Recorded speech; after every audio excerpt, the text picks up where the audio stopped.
Matu Segawa. And right about now, we are entering our segment that we call Kickstarter, where we talk about some of the things that might affect you in your personal life, and you might not know about it.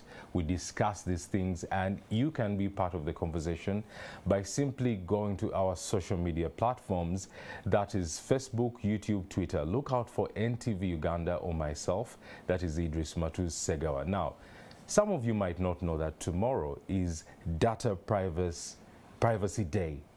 Now, this day is celebrated in countries like the United States and some European countries. Probably in Africa, it's in Nigeria, but we do not really celebrate it that much here in Uganda.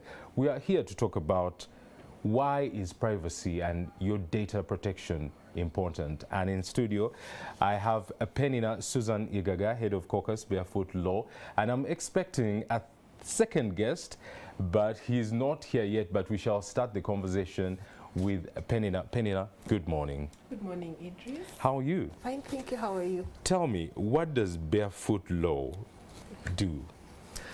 Barefoot Law is a non-for-profit organization, and we offer free legal guidance and assistance to all who may approach us. We call them our beneficiaries. Yeah, basically that's what we do, and we do that through awareness, through our social media platforms, Facebook, Instagram, Twitter. Yes. All right, perfect. Now, to start off, I think we should define what data is, because someone at home might not understand what kind of data are they talking about. What data are we in particular discussing today? Okay. Right now our emphasis is going to be on personal data, because it affects, there are all types of data, but in this case it's about personal data. So data privacy, simply put, is the protection of individual rights when it comes to information that relates to them. Yes, information, for example, you wouldn't want your national ID information out there in the wrong hands, because we've heard of situations where someone gets a hold of your national ID and maybe throws it in a wrong area or place, and you end up being arrested for that. So that is private information that you would not want out there. So data privacy and Data Privacy Week is all about people knowing about their rights under the law. Now, you talked about a national ID, which is a physical object.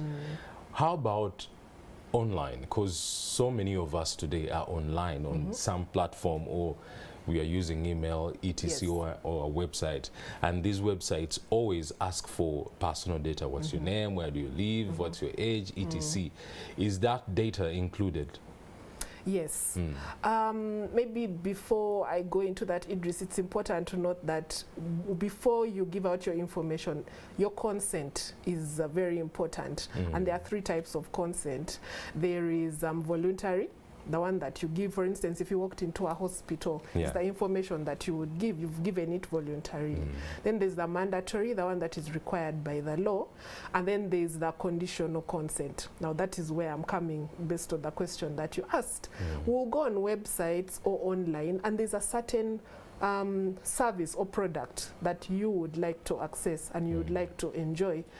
And before you move on to the next step to enjoying it or purchasing it, there's a consent you have to give.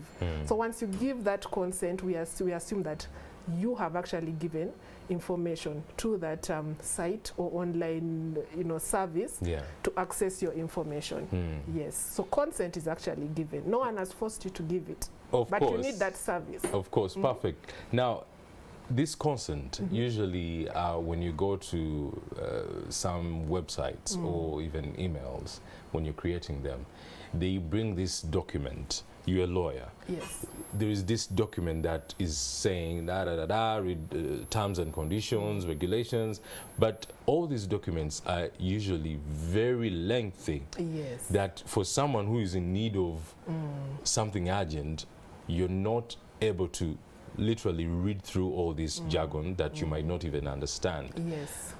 How then is that helping me, the user, understand what I'm accepting to, what I'm consenting to? Okay.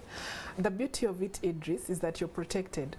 How? Under the Data Privacy and Protection Act of 2019. Yeah. Now, this act was put in place by the government to ensure that the citizens of Uganda are protected. As long as you're a citizen of Uganda, even if the site that you're on is one that is international, as long as they are dealing with a citizen of Uganda, your rights are protected. And anyone who deals with you needs to know that as a citizen of Uganda, you are protected. And if ever there was an issue, that law would come into play to protect you. So if my data is misused, how can that affect me as a person, as an individual? Yes. What are some of the cases that probably Barefoot Law has come across or defended or even advised on? Okay.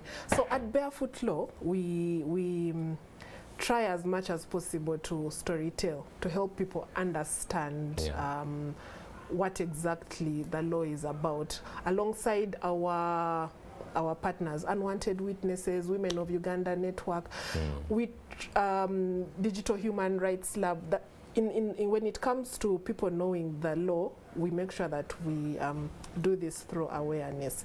Now, let me see, how can I put it? You can the cases? The cases that we have is like, now for instance, Idris, you walk into a hospital, you've given there your medical information, and Ugandans love street food, don't they? We do. Now, we do. I love my chicken.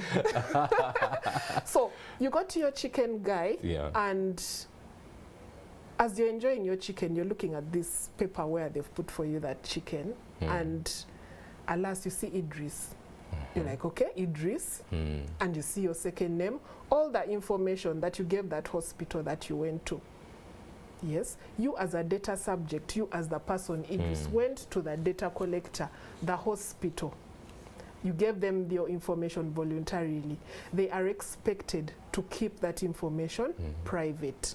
Now, in the event that that privacy is infringed on by them selling this documentation to a street hawker, or even throwing it away. Or throwing it away. Some of these papers are just thrown away, and then they are picked up by these holders. Exactly. They have infringed on your privacy rights. Now, you as Idris can approach the hospital. You actually you reach out to the data collector, the hospital, and tell them, you know what, look, I found my information out there. Why?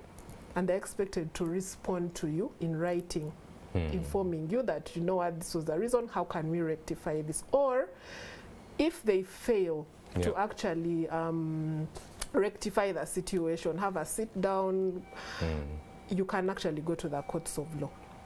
Oh, wow. And what are my rights that I can be sure of, like, because so many people basically are not aware of these rights. Like, when I come to you as Barefoot Law, what are some of those rights that you're going to advise me on that maybe the audience back home should understand? Okay.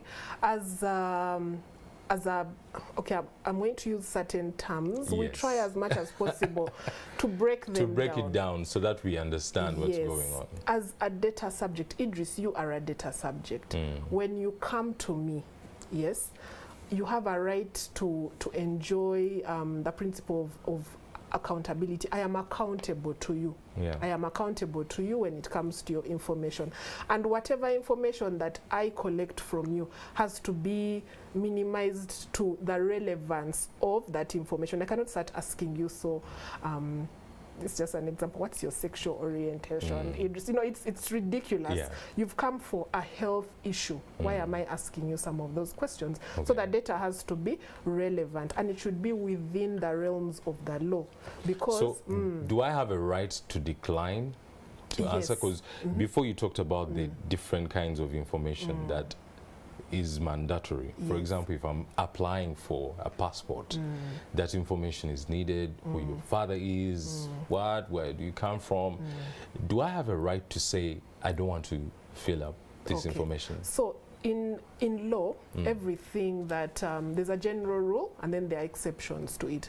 The general rule is that you are expected to give consent when you're giving this information, and you give information that you're comfortable with giving. However, there are times when it is mandatory by law for you to give that information. For example, if you're applying for a national ID, you will not get the national ID because there's certain information that is expected of you. So if you do not want to give us that information, unfortunately, you may not get that national ID, yet you need it. Oh, wow. And under the law, every Ugandan should have a national ID. So it is given by law. That's why initially I started off by giving you the 3 types of consents.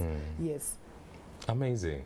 Well, if you have just joined us, we're here at Morning at NTV and talking about data privacy and protection. Is your data online, physical? Is it protected?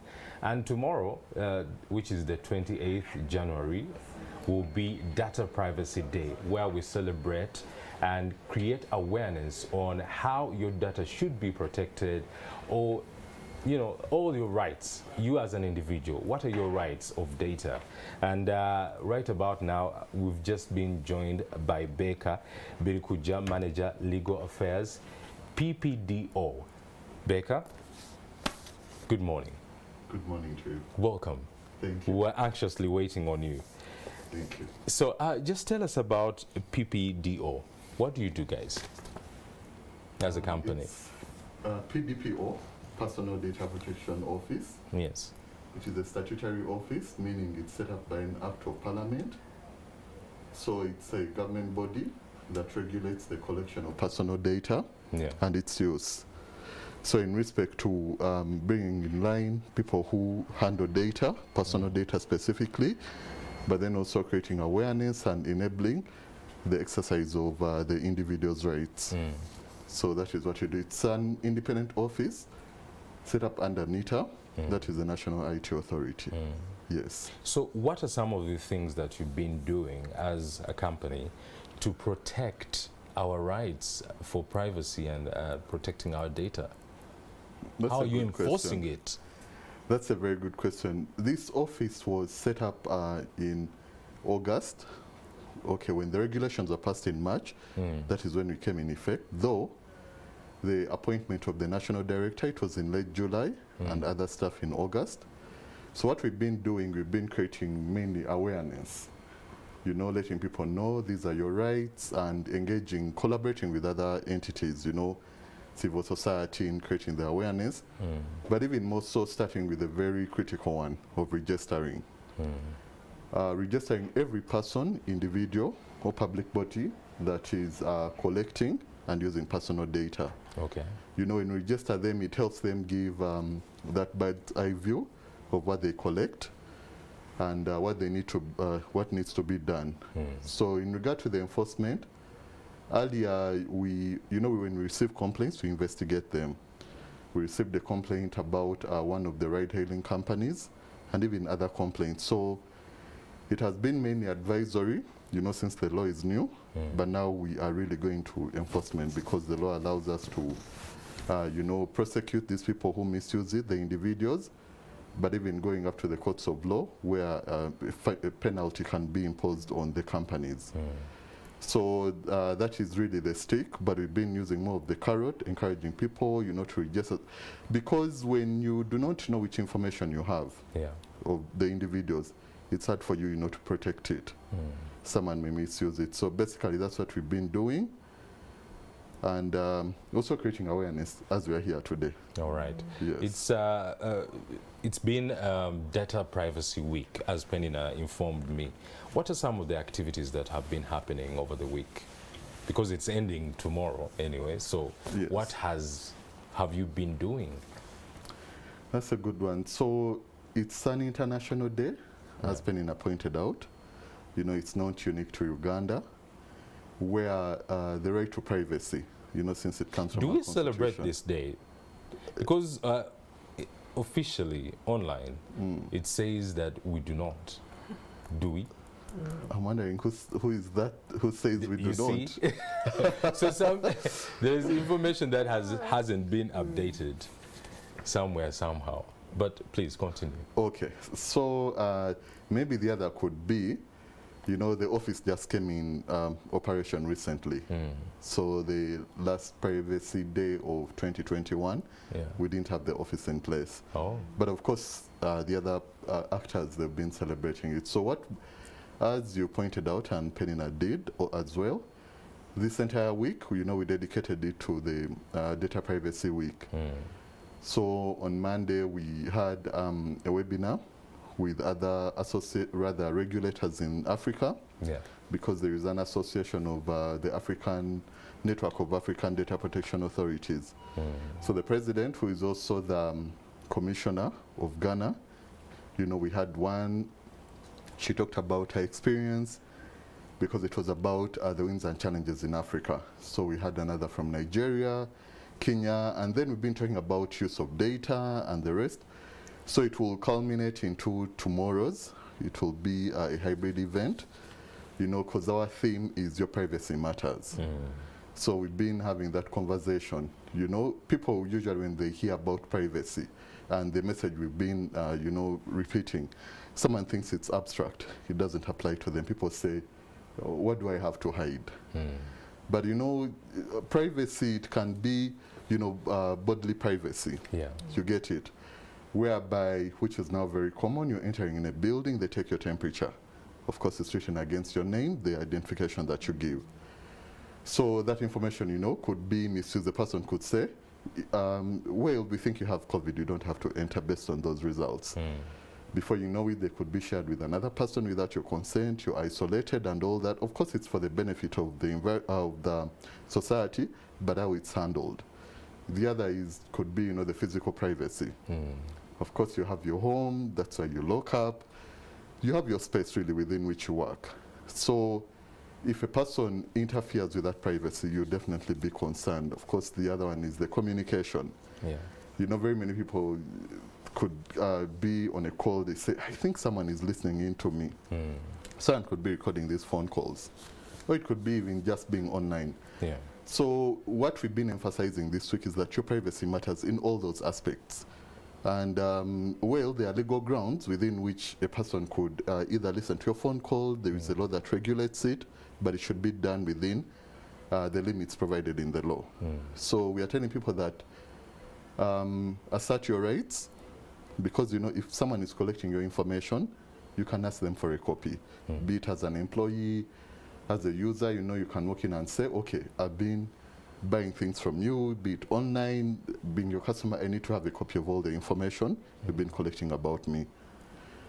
Or it could even just be correcting your name. Very many people have been having this problem. The name is misspelled in certain documents. So they tell them, okay, yes, there are procedures where you can use lawyers, affidavits and all that, but very many people just stick with the wrong name. You know, fearing saying, but it's tedious. But this law makes it easier. Assert your rights. There is a form you fill in, timeline within which these people should correct it. If they don't, you report to us. Or even sometimes people could keep records of you and it's misused. You're taking out a loan, maybe you default, or someone makes a mistake in the data entry. Then before you know it, in the Credit Reference Bureau, those records are kept. And the person is told, don't deal with this person, it's advertised in the papers, and everyone is wondering, maybe you're the worst of criminals. So this law is about how these people use this information, and now you knowing your rights. So this week specifically speaks to, you know, that individual.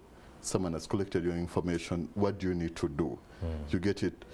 Be it even in regard to, even if it's government, because it's not just private sector. You get it? As even with government agencies, the person can assert. So what we'll be talking about tomorrow when we're culminating is your privacy matters in respect to have a panel on your right to privacy in the digital world. So basically, that's what, of course, the conversation doesn't stop this week and tomorrow, because your information will still be collected, it will be used. But even it's not of, you know, that someone shouldn't use your information, because it's a two-sided coin, the organizations. I mean, everyone now knows that data is the new oil.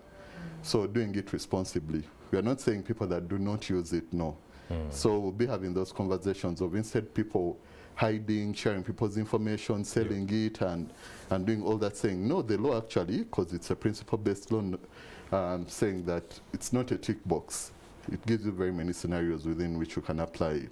So that's about what we are celebrating and what our office specifically does in enforcing and regulating. Well, brilliant. Coming back to you, Penina, as we close this conversation, what's happening tomorrow, and what advice would you give the audience towards data privacy and protection? Okay, so as Barefoot Law, Women of Uganda Network, Unwanted Witnesses, Digital Human Rights Lab, and also we've been working with NITA Uganda. We have been having, like Becca mentioned, it's going to be a continuous talk even throughout this week. So next, the whole of this week, we've been having social media presence. If you go on various platforms, on all the organizations that I have mentioned, you'll see there's been a drive to ensure that awareness of data privacy is known. So all the individual organizations in their own capacity, including us, will be pushing for it on our social media. We shall even have a Twitter space where we shall have a conversation on data protection and privacy. And yes, we will still continue with this campaign through sensitizations, awareness, and also working alongside the regulators, NITA, to make sure that the institutions, the organizations, and the individuals that we work with or we come into contact with actually know their rights when it comes to data, and how they should ensure that these rights are not infringed on. In the event that they are, there are mechanisms, there are offices that you can come to and have these rights enforced, as opposed to you sitting silently and suffering, just wondering what you're going to do with the data, taking it in, being infringed on, just and perceiving that that's the way things are done. Becca, exactly. Any last words on this issue? The last word is being the theme, your privacy matters. Assert your rights. As Africans, people rarely just sit back, as Penina said. Please assert your rights, get out to those organizations. And ask them, you need to correct your information, get copies, and if they have not obtained your consent where it's needed, ask them to stop using the information. Where they do not follow the law, report to us. Perfect. Well, thank you for coming through and discussing this important issue with us. Thank you, Idris. Well, we are going to take a short break, but we shall be back with more on Morning at NTV. Do not go away.